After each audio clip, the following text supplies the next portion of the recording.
Is Kanye West David Bowie's foretold successor? What was Mary J. Blige's creepy prediction after Aaliyah's plane crash?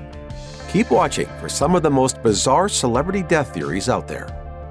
Though Michael Jackson lived a troubled life in the public eye, his death in June 2009 was a major shock to his millions of fans.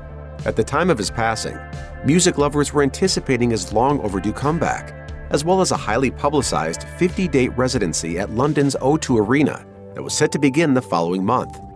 Jackson's passing remained in the headlines for months as the details came to light. The cause of death turned out to be an overdose of the anesthetic propofol, which was administered by his private physician, Dr. Conrad Murray, who was later found guilty of involuntary manslaughter. But official proceedings have barely slowed the whirlwind of speculation and conspiracy theories concerning Jackson's untimely death.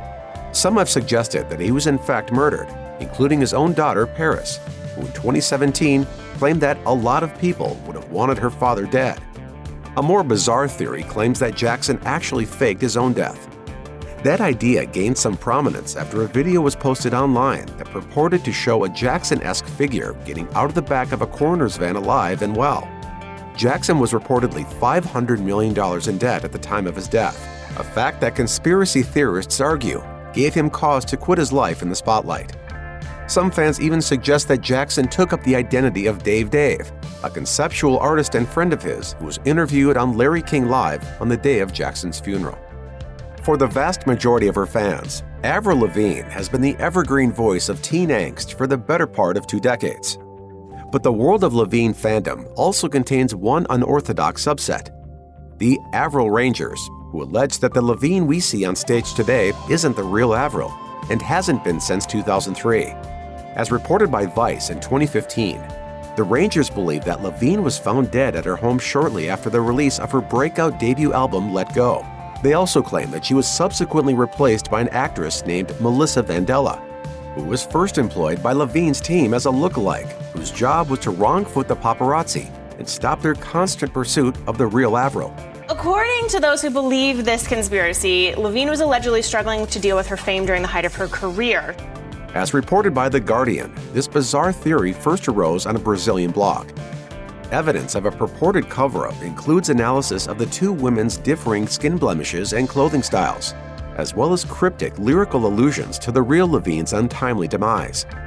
The creator of the blog has since disavowed his outlandish theory, though that hasn't stopped it from occasionally resurfacing on social media. The theory that Elvis Presley is still alive has been around so long that it's become something of a recurring joke in pop culture. Can you keep a secret? It's just me and you in here. I'm Elvis. What? Among the fans who refuse to believe that the king died in the bathroom of his Graceland home in August 1977, some believe that the singer and noted UFO enthusiast was abducted by aliens. The story goes that they had appeared to him throughout his life and had perhaps even helped him throughout his career.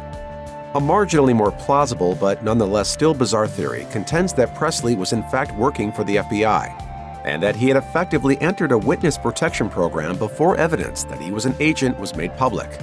However, as noted by Time magazine, there's no mention of Presley's being involved in the FBI in the 760 files the agency released concerning the late singer. Much of the speculation has been fueled by the unavailability of the results of Presley's autopsy, which his father Vernon sealed to prevent their contents falling into the public domain. They're finally due to be published in 2027 on the 50th anniversary of his death. In the age of the internet, it only takes one person with a website to propagate an outlandish theory and for it to enter into public consciousness. One such person is Steve Lightfoot. He's the creator of the website Lennon Murder Truth, which first went online in the early 1990s. According to Lightfoot, he gave up his dream of being a professional golfer after he discovered government codes in news magazines that supposedly linked the government and horror writer Stephen King to musician John Lennon's murder. Lightfoot's thesis seems to be based pretty much exclusively on King's physical resemblance to Mark David Chapman, Lennon's real killer. Chapman has been incarcerated since pleading guilty to the murder in 1981. Lightfoot's theory also claims that King murdered Lennon at the behest of both Ronald Reagan and Richard Nixon, who had taken exception to Lennon's left-wing activism. In addition to his website, Lightfoot has for many years promoted his ideas by pasting his claims on the side of his van. but very few people have taken him seriously. Apple founder and CEO Steve Jobs was the closest thing that the tech world had to a rock star following the dawn of a triple threat of products: the iPod, iPhone, and iPad, all released between 2001 and 2010. Jobs passed away from cancer on October 5, 2011, just 18 months after the iPad's initial release. By then, the innovations he oversaw had already changed the landscape of home technology forever. Jobs' death felt unbelievable for many of his fans. Even though he'd been ill for several years, he always seemed in good health during his public appearances. Thus, it probably shouldn't be too surprising that a sense of denialism about the loss of Jobs is still pervasive a decade later. For example, in 2019, the internet lost its collective mind when an image was posted that claimed to show Jobs alive and well in Cairo, Egypt. Jobs was of Syrian descent, and there's a Reddit post that claims that he had a love of the Middle East and likely decided to fake his death and move there to enjoy a quieter life. There have supposedly been other numerous sightings, including once in Rio de Janeiro. On February 3, 1959, the world of rock and roll suffered a terrible tragedy as Buddy Holly, Ritchie Valens, and J.P. Big Bopper Richardson all perished aboard a small plane that crashed into a cornfield in Iowa. But a theory then quickly emerged that the crash wasn't an accident. Or at least it wasn't an accident in the way that it had been originally reported. Holly's gun, which he was known to carry for protection, was reportedly found months afterward at the crash site, and rumors spread that the gun had been fired. Conspiracy theorists raised the possibility that Holly may have killed his fellow passengers and captain, or that an accidental gunshot had brought down the aircraft. In 2007, J.P. Richardson's son Jay hired forensic anthropologist Bill Bass to exhume and re-examine his father's body to put to rest the rumors about foul play. The subsequent autopsy revealed that Richardson had died instantly as a result of the crash and found no traces of ammunition in his body. Every family has an Aunt Susie who watches CSI and they become a crime scene investigator.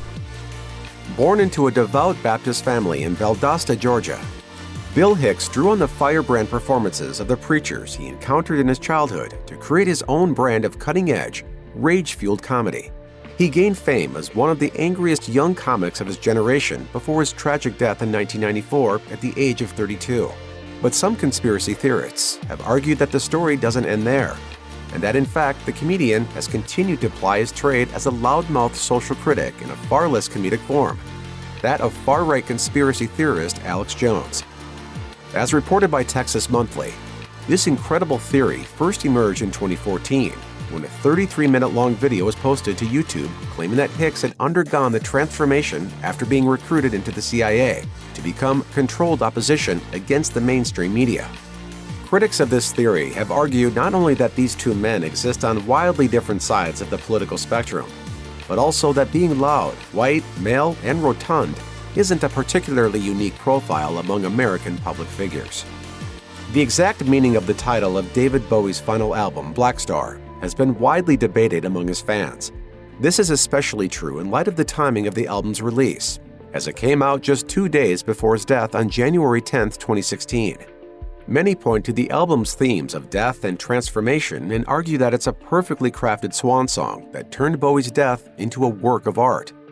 But to some conspiracy theorists, Black Star is the final piece of a puzzle that goes all the way back to 1972 and the release of Bowie's classic concept album, The Rise and Fall of Ziggy Stardust and the Spiders from Mars. As reported by Rolling Stone, adherents to the theory claim that Bowie used that earlier album to foretell the coming of his musical successor, Kanye West. Two details propel this theory. First, the album cover shows Bowie in a Ziggy garb standing conspicuously under a sign that reads K West. This kernel is then expanded by the album's opening track, 5 Years, which true believers claim is a reference to West's birth 5 years after the album's release. According to his theory, not only is West supposedly the Starman, he's also the titular Black Star of Bowie's farewell album. The death of a star as big as David Bowie had to attract more than just one bizarre conspiracy theory, including that the Thin White Duke is still alive and kicking on planet Earth, despite all evidence to the contrary. Bowie had avoided the limelight for more than a decade before his passing, although he'd released 2 well-received albums and several singles since his 2013 comeback. He avoided all press, public appearances and performances. But the impeccably choreographed release of both 2013's The Next Day and 2016's Black Star seemed to suggest something significant to the conspiracy-minded. Back in the 60s, Bowie had timed the release of his single Space Oddity to coincide with the Apollo moon landing. So as this theory goes, he was still a master of manipulating the media, and his supposed death was just his latest trick. Conspiracists have pointed to the similarities between Bowie and his former colleague and fellow Brit Jack Stephen, a music mogul who was interviewed on Sky News shortly after Bowie's death.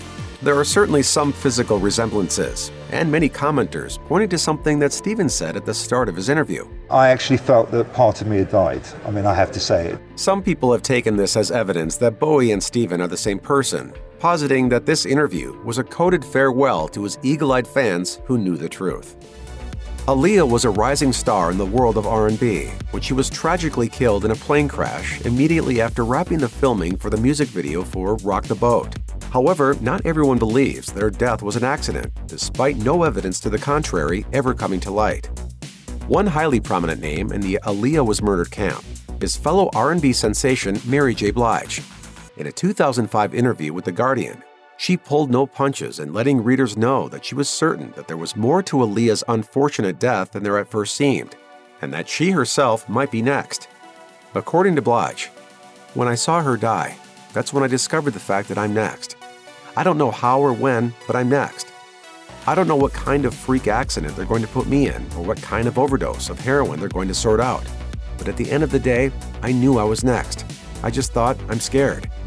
Thankfully, Blige is still alive as of 2021. Check out one of our newest videos right here. Plus, even more grunge videos about your favorite stars are coming soon.